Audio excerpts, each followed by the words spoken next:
Hello, everyone. Thank you for joining me today. I'm very happy to be part of this conference. In this talk, I'd like to share with you my experience implementing communities of practice in testing teams in company.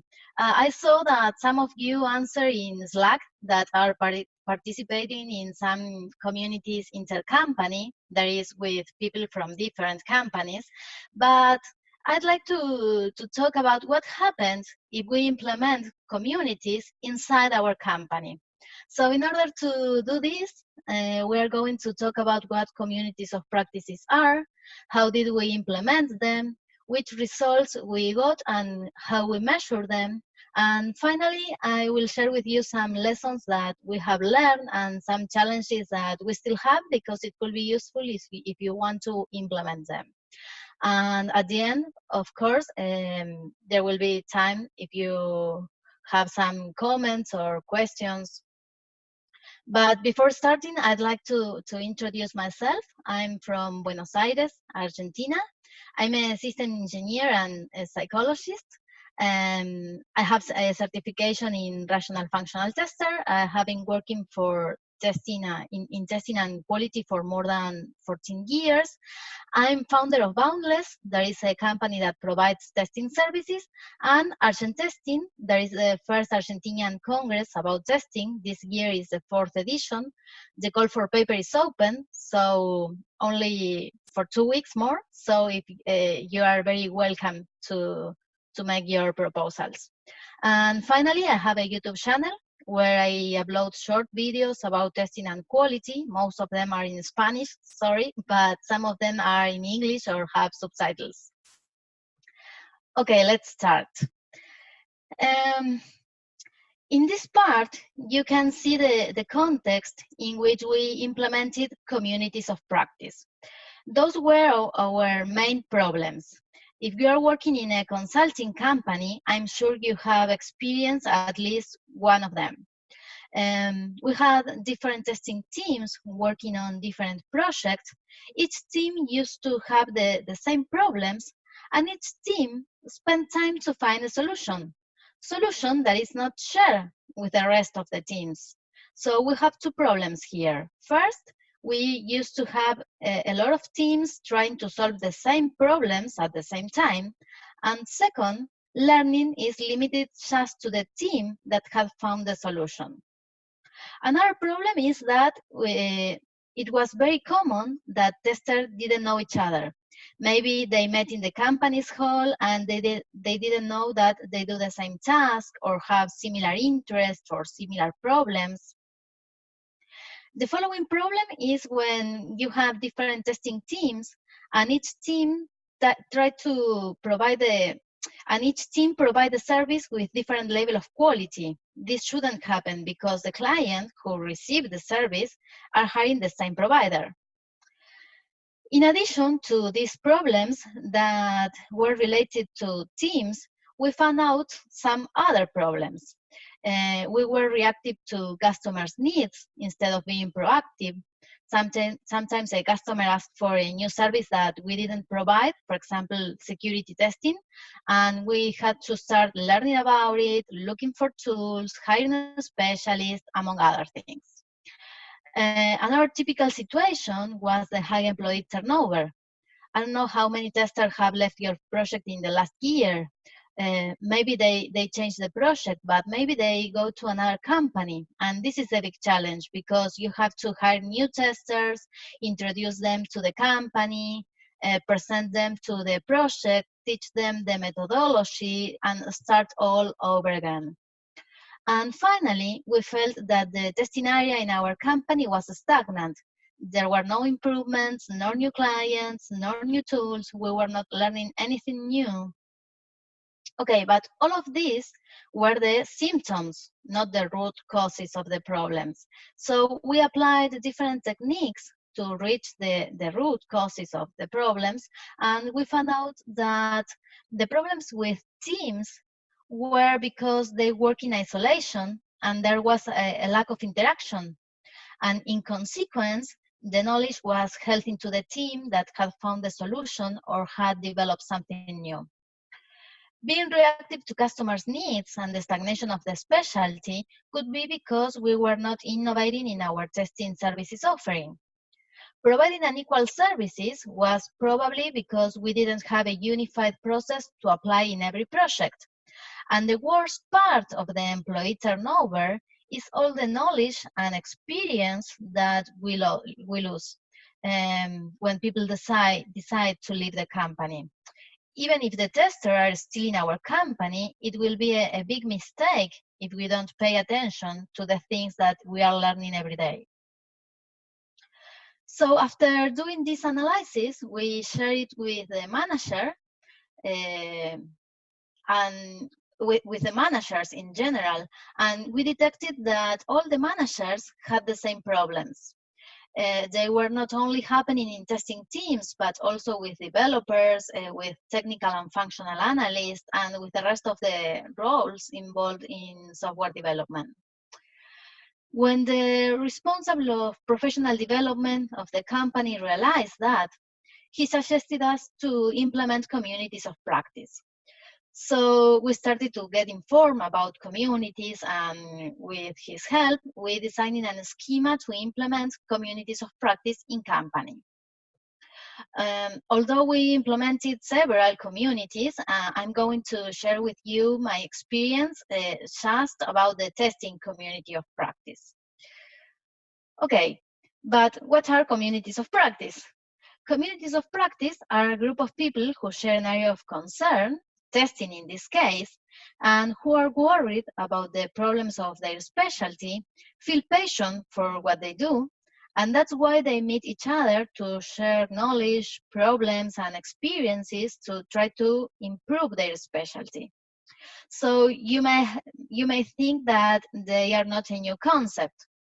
Exactly, they aren't. They are the first social structure of knowledge base. Communities of practice exist since the caveman who met around the fire to design the best strategy for hunting, fishing, or collecting. However, the need of the organization to become more systematical about knowledge management gives this old structure a new central role in business. This slide shows the short-term and long-term benefits for the company and for the people. A key factor to be successful with communities in company is to be clear about the benefits they bring. It will help you to convince the heads to implement them and to encourage the testers to get involved. We will not see all of these benefits because there are a lot, but I want to mention the most important ones. For the company and in the short term, we will have a dedicated and systematized space for continuous improvement. We will think about the problems and solutions one time only. We will share lessons learned, resulting in saving money and time. We will achieve greater interaction between testers, generating teams with more synergy.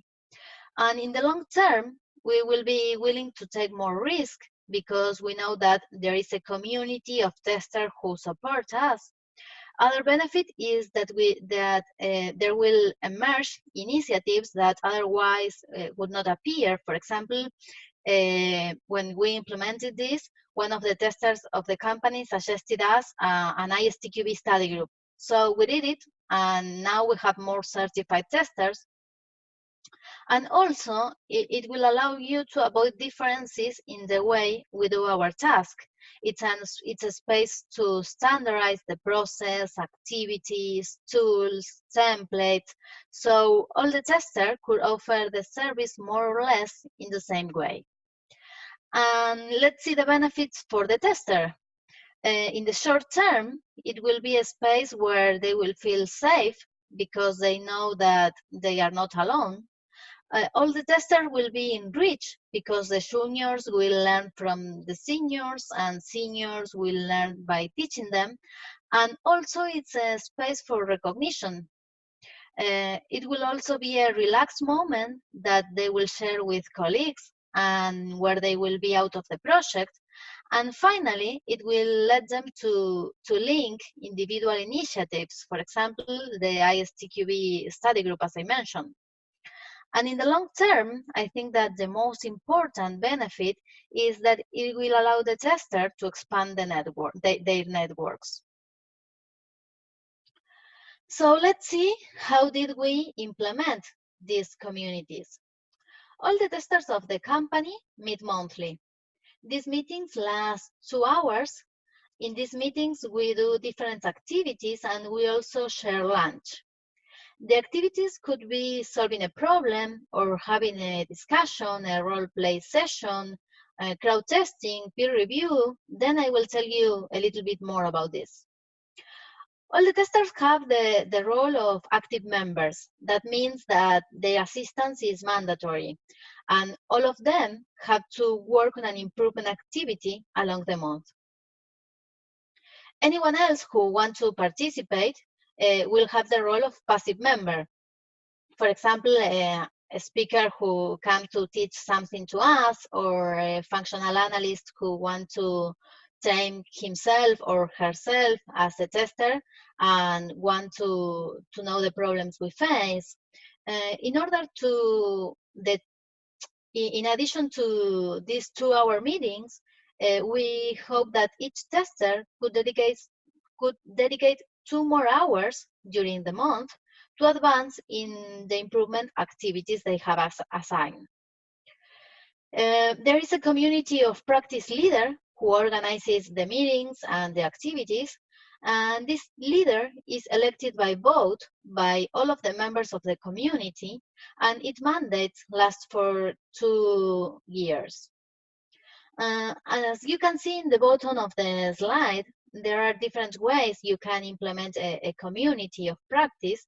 The attributes that are involved are the ones of our testing community of practice. We form small groups between 6 to 20 people. If there are more people, the group is split in two. For example, 1 year, the testers of the company were 30, and we split the community, and we had 2 testing communities of practice. Our community does not have an end date. They will remain while they are useful. Our community is distributed. That means that are formed from different from testers from different provinces of Argentina and Chile, Mexico, because the company has people in different parts of the world. Our company is homogeneous. That means that it's formed exclusively by testers. However, in some meetings, we receive guests from other disciplines to train us or to train them. And in our case, it was not spontaneous. It was promoted by the company, so they are institutionalized. Which are the inputs for our backlog? What topics do we work on? First of all, the problems we have in the project. Then the partners, maybe we have to learn a new tool or to study to get a certification to keep the partnership, for example, with IBM, ISTQB, or Microsoft, or whatever. A business proposal, what services were requested by customers and we couldn't provide. Personal interest, what things do you want to work on or to research on or to try on. Innovation, what's next in testing, or what are the testers are talking about around the world. Maybe how to test a blockchain, the Internet of Things, or anything else. Other areas of the company, what may the human resources department need from us? An exam to evaluate candidates maybe. And what about infrastructure or marketing? Also quality surveys. We launch a survey after giving a course or delivering a service, or even when we finish a project. So we use it as an input. In our monthly meeting, we do different activities. For example, some icebreaker to stimulate the knowledge exchange and to create confidence between the testers that are working on different projects. When we don't have a backlog, or when we have a problem and we have to think about solutions, we do some brainstorming sessions. Another activity that we did once was a crowd testing of an ongoing project. The tester of the project gave us a short introduction to the project, and then all of the testers of the community worked in a small group to test it. It was an enriching experience because we found bugs that the tester of the project never saw before, and junior testers learned from senior testers. We also did coding dojo to learn automation. We gave courses about different aspects of testing. We set up a group of study to prepare the ISTQB certification. We created virtual environments for learning tools or showing demos for clients. We did peer reviews of some projects. We also created that we call knowledge package. A knowledge package is a new page in our wiki where we document something that you have learned and you want to share with other people of the company because you think that it could be useful for them. Monthly, we create billboards that we place on the wall to communicate to the rest of the company in what things we are working on, among other things. And we also have a mail list to exchange information in real time. It's very useful because if you have a problem now, you can send an email to the community and all the testers could help you immediately. So you don't have to wait for the next monthly meeting. Okay, how do you know if it works? We have different ways to measure ourselves. One of the ways is the one that we call maturity model, which is an interdisciplinary model with different axes that evaluates our contribution with the testing process and our contribution with other areas of the company. For example, once we helped to the marketing department providing material for selling testing services. In another opportunity, we helped to the human resources department providing an exam to evaluate potential testers. We also helped to the professional development department with a roadmap to see how the tester can grow with the company. And we have two surveys that we run regularly. One of them to know the customer's opinion about our testing services, and another one to know the tester satisfaction with the community. And finally, we have a dashboard where we control the assistance, the amount of improvements, the growth of our knowledge base, among other things.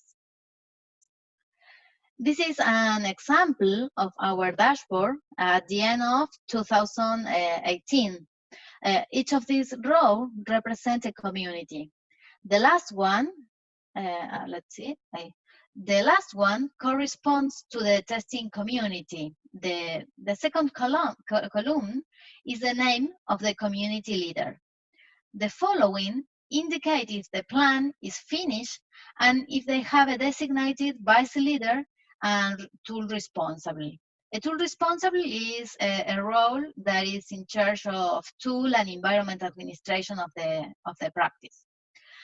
Then we have 3 KPI. Let's start from the last one. The last column indicates the compliance with the goal of improvements. The goal of each community is that each member can make at least 2 improvements per year. The other column represents the assistance. 75% is expected because meetings can coincide with vacations or other eventualities that people may have. And the last one is about improvements in projects. This measures how many of those improvements in the last column had a direct impact on the project. We set a target of 25, taking into account that this was a new KPI, so we are in an experiment stage. But it was not from one state to another. It was a long trip. We started with communities in 2010. The experiment was with 3 communities at the beginning: functional analysts, project leaders, and testers. With the passing of time and seeing this actually worked, the new communities were added until today that we are currently 9. In this context, in the last year, we have identified 135 issues to solve, and to solve them, we propose 772 alternatives, and 644 of them have been implemented. How many people do you think we need to achieve this? Among 273 people who are those who participate in these 9 communities of practice. Okay, let's go back to the initial context. Through the testing community of practice, we attack the root causes of the problem, of the problems. And what happened then? There is more sense of belonging, and there is more interaction among testers, so they are not isolated anymore. They know there is a community of testers beyond the project team, and they can share their knowledge. And when they share their knowledge, they are reducing the time spent in troubleshooting. When they document lessons learned, we attack the knowledge drain. With the new practices, technologies, tools, or methodologies that we investigated, we can innovate. And in fact, process improvement is also an innovation. Standardization helps us to have a unified process. That means that we have templates, tools, a methodology, a process to provide service with the same level of quality. And finally, training activities such as courses, workshops, and study groups also helps us to attack the lack of knowledge. So to summarize, I don't know if all of this is the best solution, but it's a model that was very useful for us to solve all of this inconvenience. Oh, sorry. What did we learn these years? First of all, we learned that testers participate and are more motivated if they feel that can solve a current problem. Second, we learned that we have to avoid the catharsis. If we only talk about the problems, we could feel better, but we don't solve them. We also learned that management support is essential to the adoption of the community of practice. And finally, we learned that the community leader must have technical and management skills to be able to understand the problems and to guide to the rest of the team to reach the goals. One of the challenges that we have is to have metrics more associated to the project. Nowadays, for example, we are measuring the community product, but we are not measuring how they impact in the project.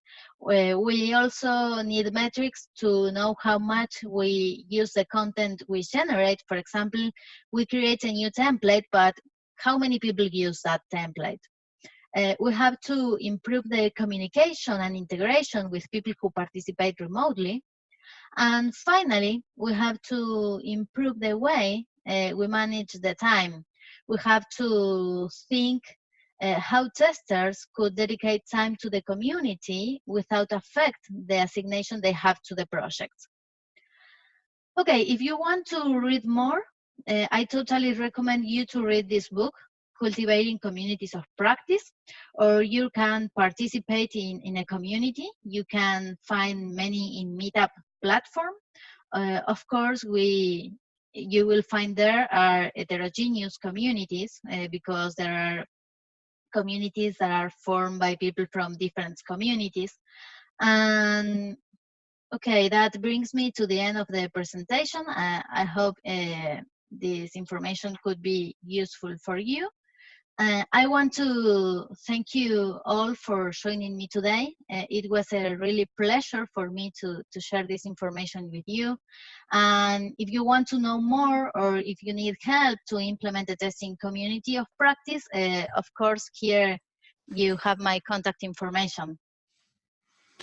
Nadia, thanks a lot. I think that, again, just judging by the comments of people and the questions they have, you touched the nerve on the stuff that they're looking for. So thanks. And there are actually a couple of interesting questions in here. Some of them are very concrete. Some of them are more open-ended. But I think that we can go over a couple of them. One of them that it's kind of interesting, and maybe you can talk a little bit about it.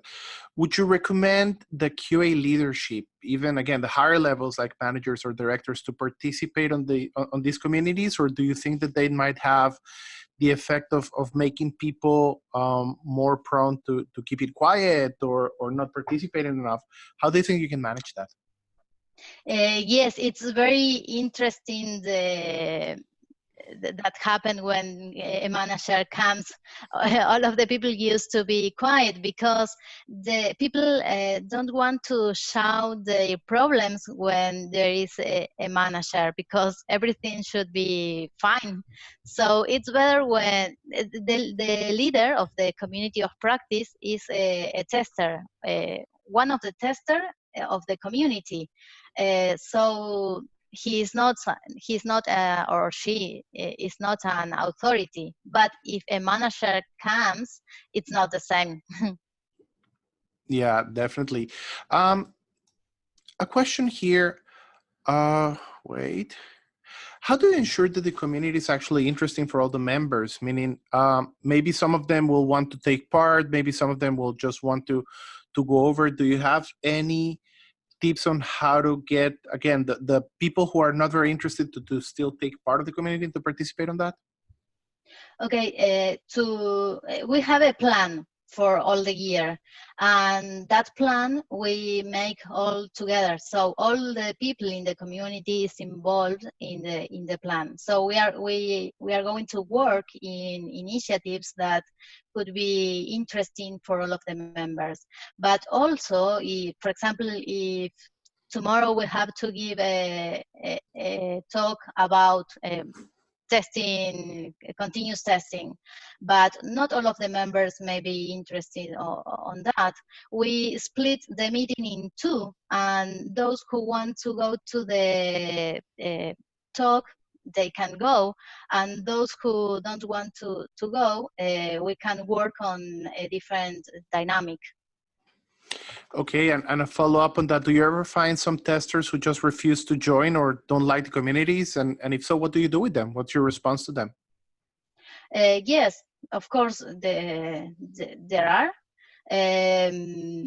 First, we try to talk to them to understand what's happening, because maybe they have an interesting point of view that may help us to improve our community.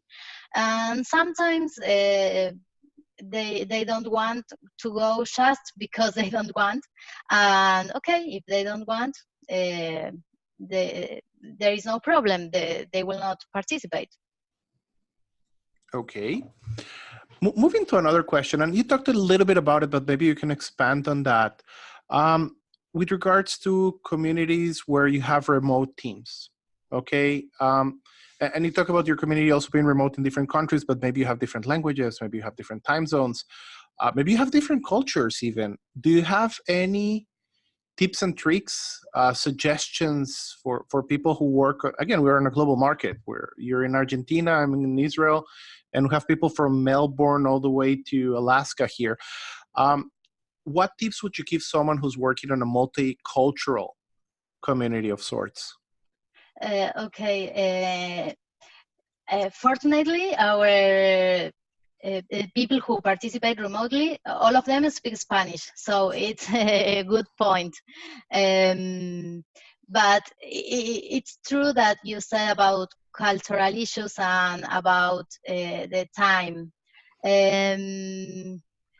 It was very difficult to make an agreement. So we was trying different alternatives. For example, change the time, or maybe that when we were having lunch, other people were having breakfast because the difference of the time. But the solution that was the best for us was to create one community exclusively for members who participate remotely. So now we have two communities, one of them to people who are on site, and the other one to people who participate remotely. And the experience of that people, each one is connected to the meeting and have more interaction was the best solution. Our solution was to split the community in two. Okay. So, okay, sounds like a practical point in there. There's a very concrete question in here about slide 11.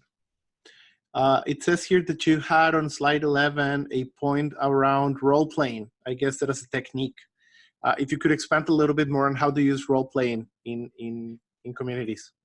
Yes, sometimes all of in each meeting we ask, anyone has any problem with your project? And sometimes they are not technical issues. Maybe they are soft skill issues. For example, how to negotiate an estimation, or how to deal with some situations when you are a leader and you have to motivate to someone. So that situations are better to be role playing. You can act the situation, and you in each scene you can improve something, and you will have the feedback of all of your mates to improve the way you manage the situation. Okay. A question here, and I guess that the context is, okay, so let's assume that you already have a community working for some time. How can you implement an improvement policy? How can you continuously improve your community once it has been established to make sure that, again, it's moving forward and it's not staying static? Okay, we review our community model once per year. So one of the feedbacks we use is the feedback we obtain from the survey of the members of the community. This is the best way we can improve our community, because it comes from the feedback that people who is part of the community give us. So this is one way. Then we used to participate in, I used to participate in communities outside the company, so I can bring with some ideas from other communities, and also reading about different activities that you can do in the meetings or in the model. Okay, I hope that you don't mind me asking questions. I'm just relaying the questions of people here because I think that it's very interesting and people really want to move forwards and I guess start working with it. And so people are really thirsty with knowledge. By the way, someone asked if you can put the slide where you had the reference to the books so that they can look at it again. Yeah, that one. Yes, here. The first one is, it's more,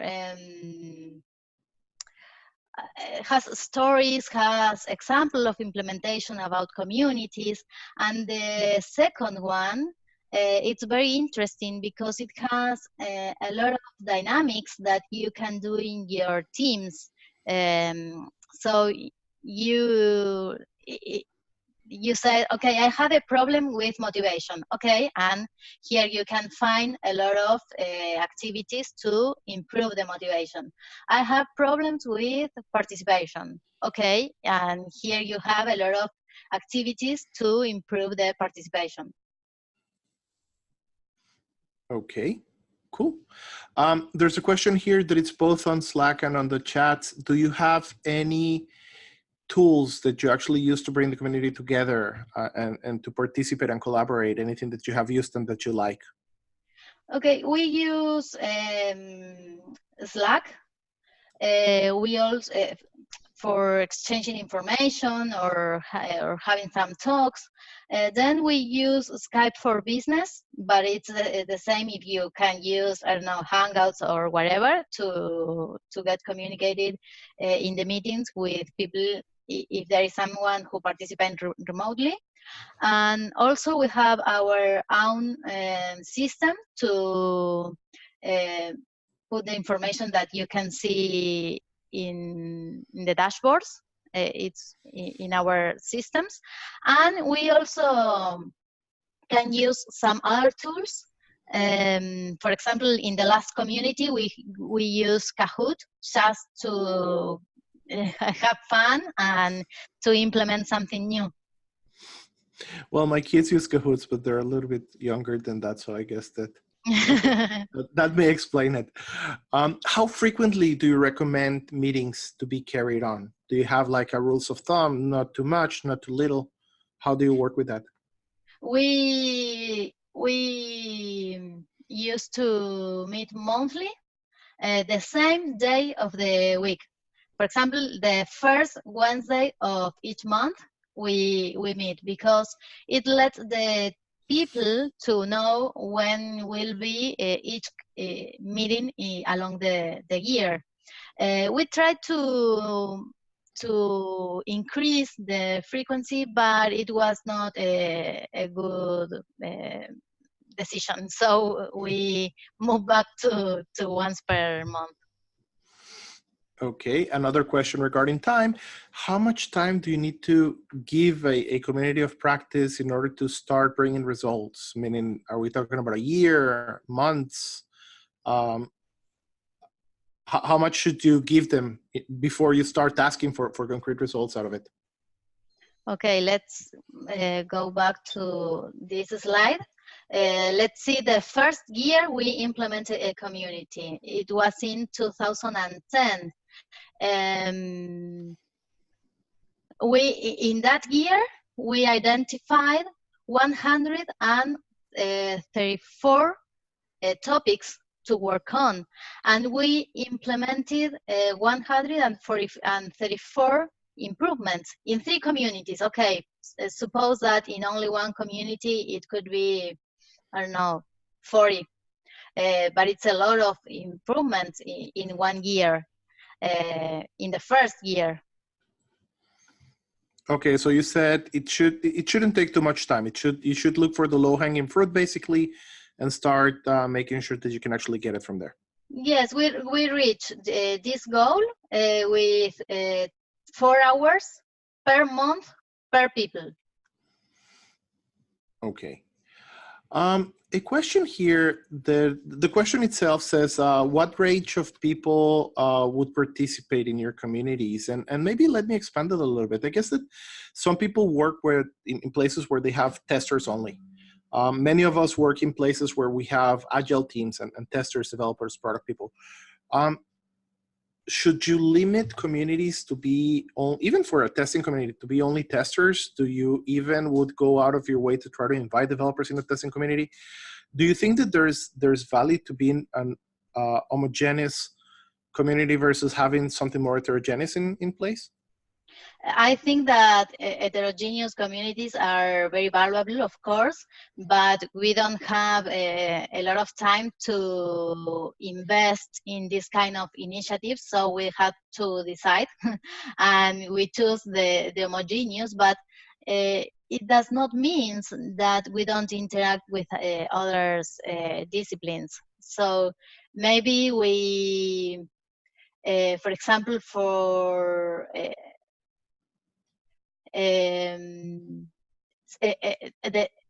we did a workshop about security testing, and we work with the infrastructure community, so we can do some activities within our communities. Got it. So it's not about having more people in the community, but having communities working together. Yes. Okay. Last question, and I saved this one for last because it's less about the community, it's more about your background. And Thomas is saying that I'm also a test engineer and I have an interest in psychology. Could you please share how you have utilized your expertise as a psychologist to enhance your role as a tester? Yes, it's very useful in three aspects, I think. First one, to interview people, to interview new testers to the company, because you can find not only the technical aspect, even other aspects of the person. Then it's very useful when you have to manage team. Maybe when I was working as a junior tester, I didn't notice this, but now that I'm leading teams and managing people, it's very useful. And finally, I think it's very useful for dealing with users, or talking with users, or trying to understand their needs. Sounds good. So Nadia, again, thank you very much. I think that it was a very concrete and very useful presentation, and I'm sure that people will continue working with that and understanding how can they implement this in their community. So it was a pleasure having you here. And again, thanks a lot, guys. Go ahead, continue asking your questions in Nadia's Slack channel. And please, please, please go ahead and add your feedback for Nadia using the questionnaire that we have in there. Okay.